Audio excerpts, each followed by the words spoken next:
Good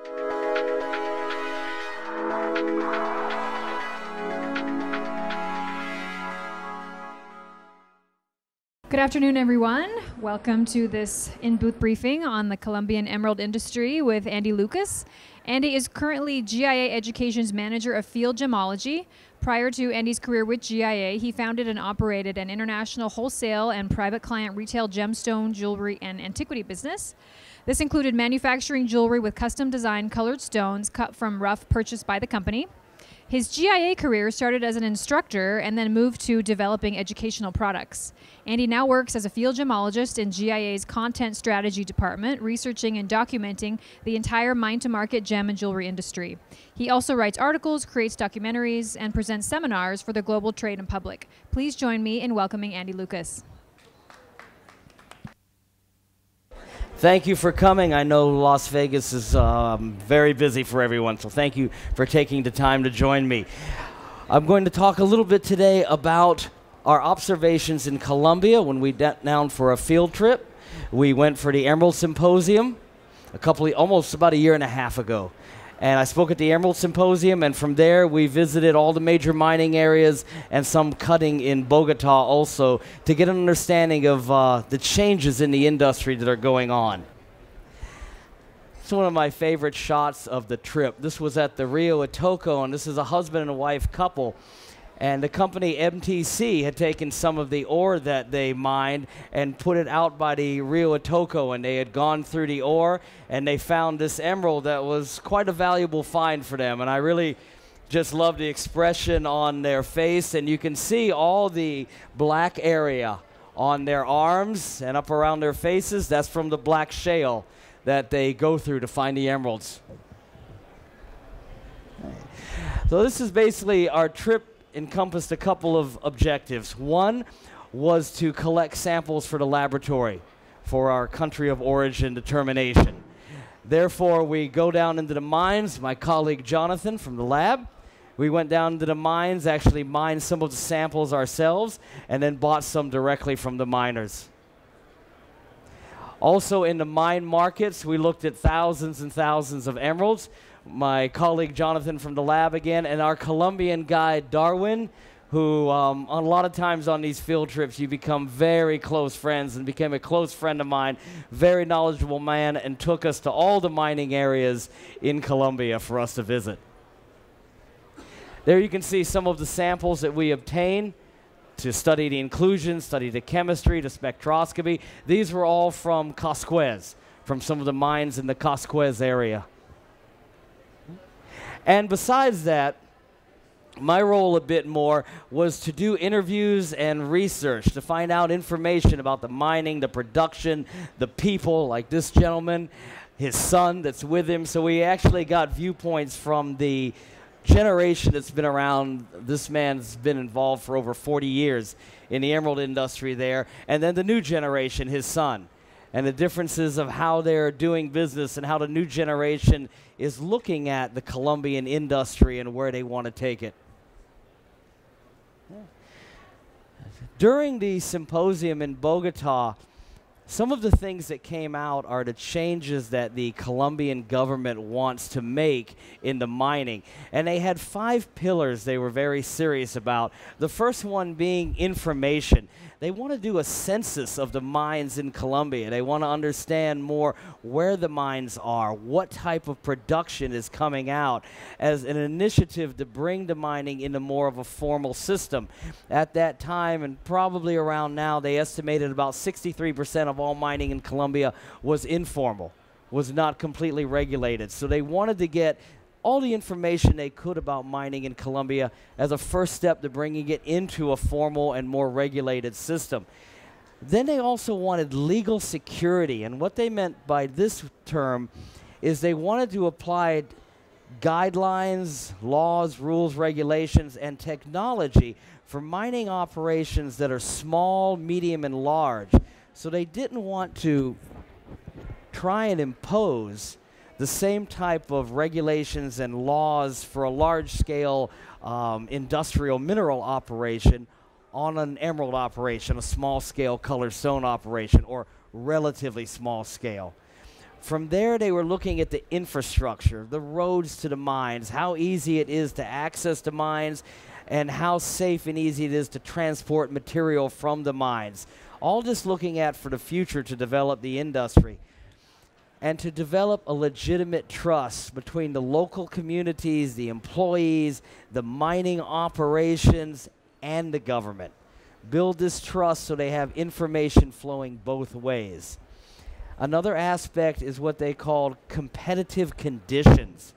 And basically what they wanted to do was create a situation where money could flow better, not just into large operations, but in the smaller scale operations. They could get financing, they could get money for geological studies, for technology improvement, and also to attract multinational foreign companies to come into Colombia and mine also for emerald and all types of mining. This is conclusive of all mining in Colombia. Then they had basically a three-door approach to how they want to get as close to 100% formalization and regulate the mining in Colombia. First, they wanted, in the formalization process, they wanted to give all the artisanal miners not just the opportunity, but the means to come into a formal system. They have the type of regulations that will not make it too complicated for them, to invite them in and then get them under the type of guidelines that will ensure more environmental protection, more protection for them, and just a better regulation of the industry in general.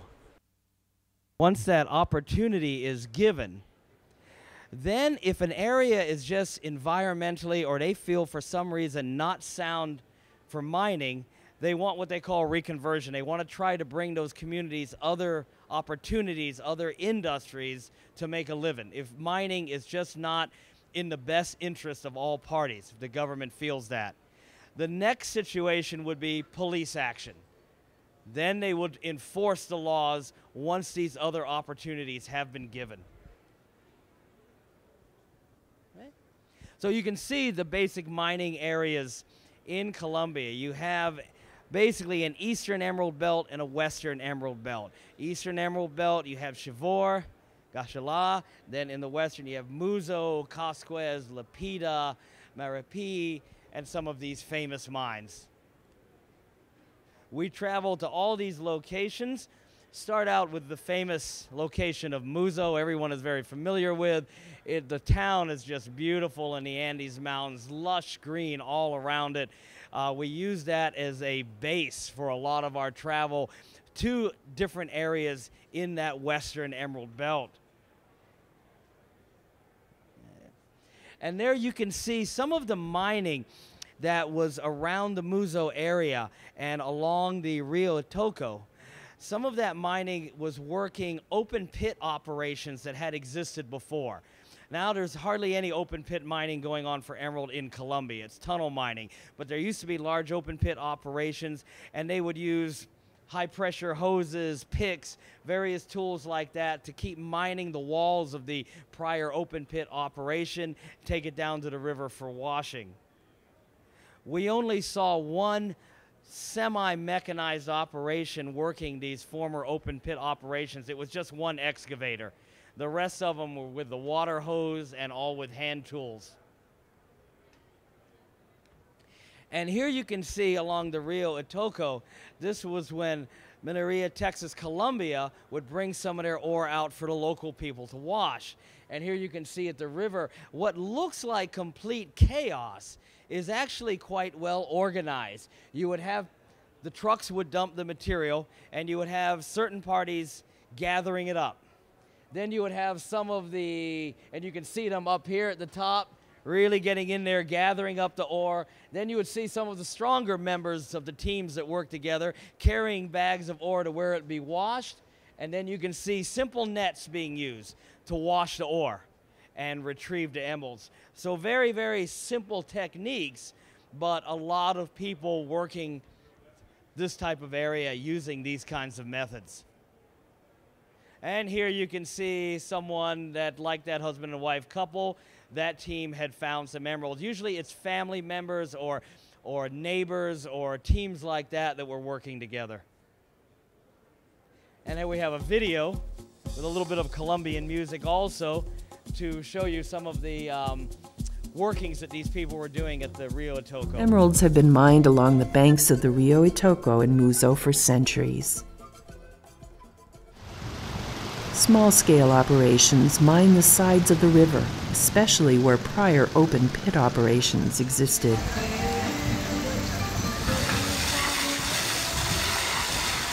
Several hundred independent miners work in small groups of family members or friends using picks and shovels to break up the ground, while some use water hoses.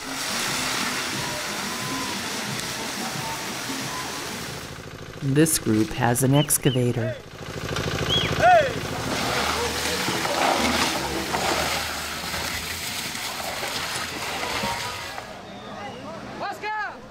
In addition to small-scale mining, MTC trucks dump tailings and other unwashed ore just outside their concession for the locals to work through.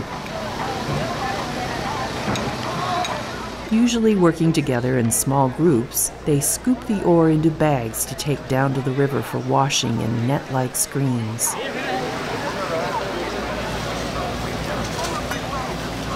While the miners are quickly covered in black shale dust, buyers waiting nearby are easily identified by their clean clothes with a traditional white towel draped around their necks. More buyers wait in the Otoko River Mine Market.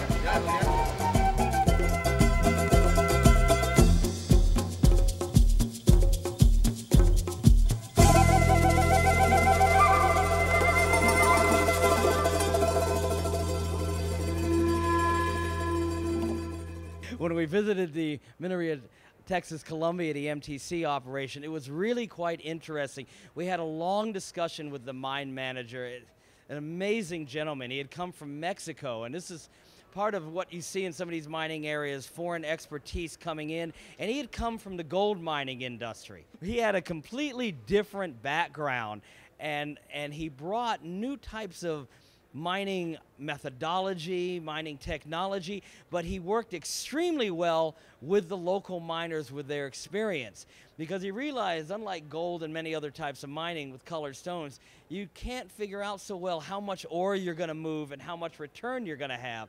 And the gold is kind of the gold relatively on the value, but it varies tremendously with the emerald.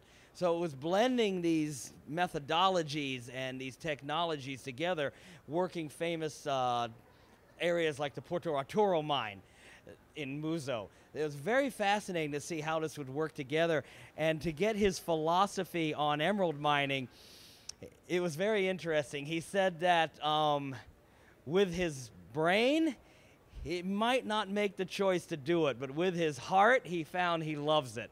And he said basically it's 50% knowledge, 50% luck, and God bless you, were his exact words when you're trying to recover emeralds and colored stones.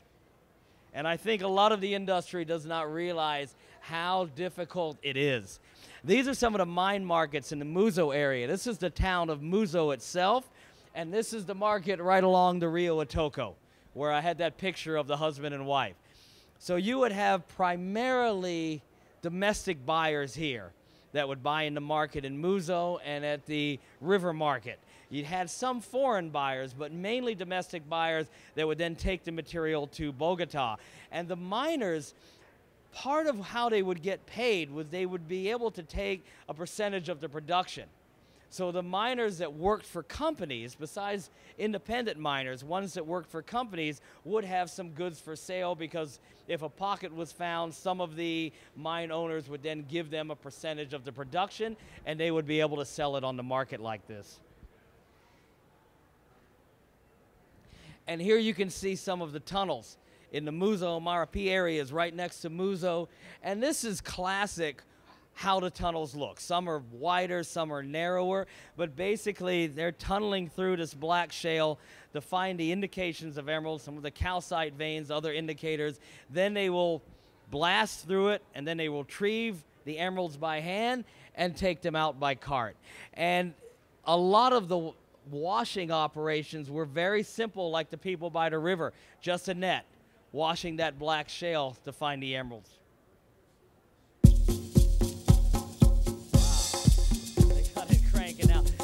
Colombian music from a musician that we found in Bogotá at a restaurant we bought. In the past, emeralds were recovered in Muzo by mechanized open-pit surface mining. Open-pit mining was easier, but much more damaging to the landscape than today's tunnel mining operations. Current Colombian environmental regulations are much more restrictive, requiring mining operations to reforest and to protect species like this rare butterfly. The Los Españoles mine has been worked for around 30 years. Usually 15 miners work the tunnel, constantly pushing carts in and out of the mine to a washing shed. The tunnel branches off into other tunnels. A vertical shaft 60 meters deep leads to more tunnels. Now we are in the Gemological mine. The Gemological mine is one of the most representative tunnels of this concession. The concession name is Mina Real. The El Amaril mine is part of the Mina Real concession. The company has 12 tunnels on the concession. A few years ago, they paid for a geological study to locate the possibly productive zones, so they can focus their labor on working these specific zones rather than the whole area. Mines with greater economic potential tend to have more investors, more workers, and are more mechanized. The main tunnel of the El Amaril mine is 1,000 meters long, branching into other tunnels and numerous vertical shafts. When they reach the geological fault, they find kaolinite, carbonaceous lutite, sediment, and other minerals associated with emeralds, but there's no guarantee they'll find emeralds. In El Amaril, there are some 400-meter-long segments where there are no emeralds. Also, even though the emeralds form in the veins, they can be found in the kaolin that is in contact with the veins or in a bordering zone. As in other mines, there is a constant battle with groundwater filling the shafts.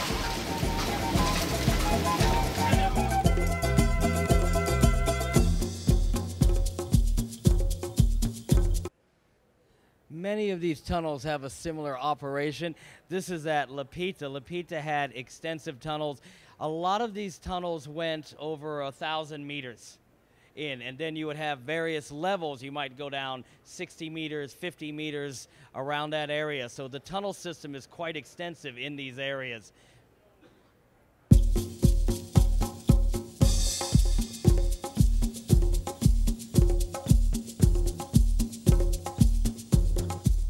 La Pita in the Maribi area has been worked consistently since the late 1990s. The different levels of the mine extend 120 meters below the mine floor and 30 meters above it. The tunnels at La Pita are extensive, and it takes a significant amount of wiring, pipes, and ventilation tubes to keep the mine operating. Toxic gases can build up in mines, mainly due to blasting, including sulfuric acid, carbon monoxide, carbon dioxide, and nitrogen oxide. So at La Pita, they pump air into the tunnels and down every shaft. It circulates through all the working areas and out through chimneys to keep air fresh even in the deepest sections of the mine. La Pita mine also has several emergency exits in case of flooding. The deeper they mine, the more subterranean water they have to pump out. And the water in the mine is very acidic and corrosive. When an area is not being worked and fills with water, the water eats into wooden structures and rusts metal very quickly. La Pita employs about 120 people in each of 2 8-hour shifts.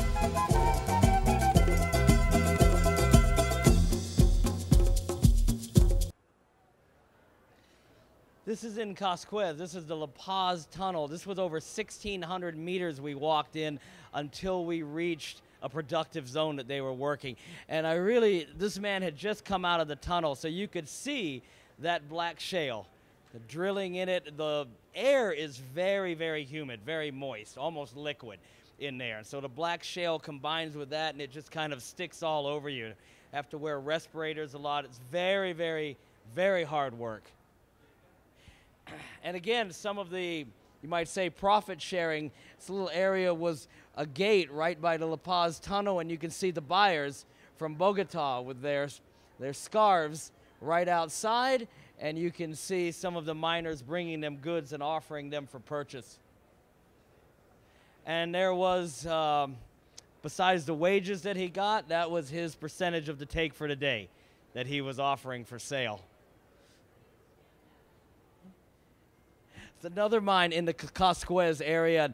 There you really can see the black shale and the white calcite veins that they follow and look for indicators for the emerald. Do the blasting. In this case, they were doing some drilling after blasting and then retrieving by hand tools.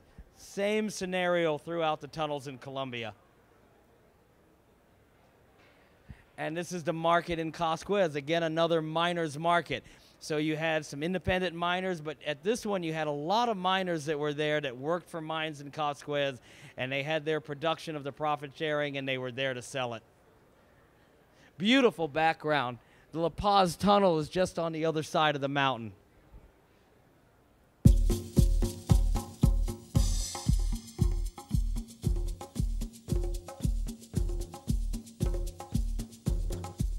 Most emerald rough is taken to Bogotá for sorting, selling, and cutting. But buyers also travel to mining towns to buy rough from local miners. Colombia has a long history of allowing locals to wash tailings from the mines, and some mines share their production with their miners. So miners sell emeralds around the mines and in local town markets. In the town of Muzo, the streets for several blocks are filled with miners and dealers, who also offer emerald rough for sale in offices, shops, and even in restaurants.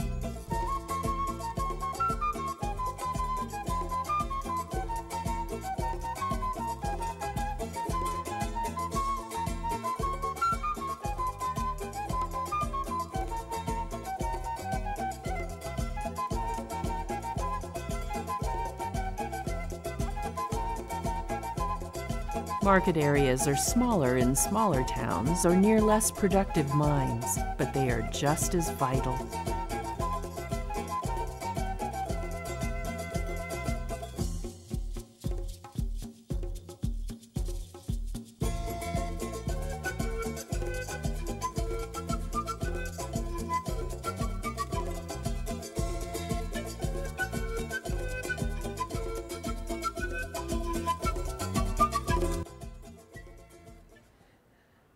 Then at the Chivor area, not as productive as what was going on in the eastern emerald zone as compared to the western, but still quite a few tunnels. The Dixon Tunnel, several others were being operated. We went to many of these tunnels there, got samples from many of the locations. So there was a production that was going on and significant interest in the possibility of future production. Colombian government estimates that 80% of Colombia's emerald reserves are still in the ground, that only 20% has been mined even after all these centuries. Okay. And here you can see the blasting sequence.